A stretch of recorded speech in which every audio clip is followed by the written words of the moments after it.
Picture this. Four friends gathered around a worn wooden table, their faces illuminated by a single hanging lamp. They'd found this mysterious deck of cards at an antique shop with strange symbols and an ancient warning etched on the box. But like most warnings, they ignored it. The game seemed simple enough at first, just your basic elimination card game. That was until Mike, the first one to lose, suddenly vanished into thin air. 1 second he was cursing his bad hand, the next gone. We all froze, cards trembling in our hands. Sarah lost next, then Alex, each disappearing with a faint blue glow, leaving behind nothing but their scattered cards. I won, if you could call it winning. That's when I learned the cruel twist. Victory meant being thrown into their nightmare. I found myself in a world of perpetual twilight, where the air felt thick and wrong. The humanoids, they weren't quite human.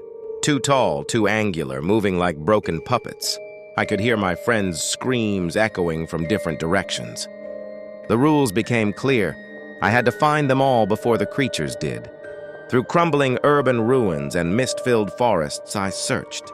These things were hunting us, getting closer with every hour. I found Sarah first, huddled in an abandoned building, her eyes wide with terror. Alex was next, running from 3 of those things across a dead field.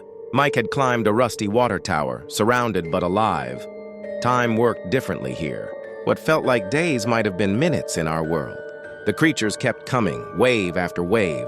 We weren't fighters. We were just regular people thrown into a nightmare. But something happens when your friends' lives depend on you. You find strength you never knew you had. The Game Master's voice echoed through this twisted reality. Save them all before the final card falls or remain here forever. A giant playing card floated in the blood-red sky, slowly burning away at its edges. We ran, we fought, we survived, barely. Those things were relentless, their hollow eyes and razor fingers haunting our every step. With each passing moment, the card in the sky burned further, our time slipping away like sand through an hourglass. In the end, it came down to seconds. The 4 of us, backs against each other, surrounded by these monsters, watching that last corner of the card turn to ash. Just as the final ember faded, we found ourselves back at that wooden table, the deck of cards now nothing but dust. We never spoke about that night to anyone else. Who would believe us?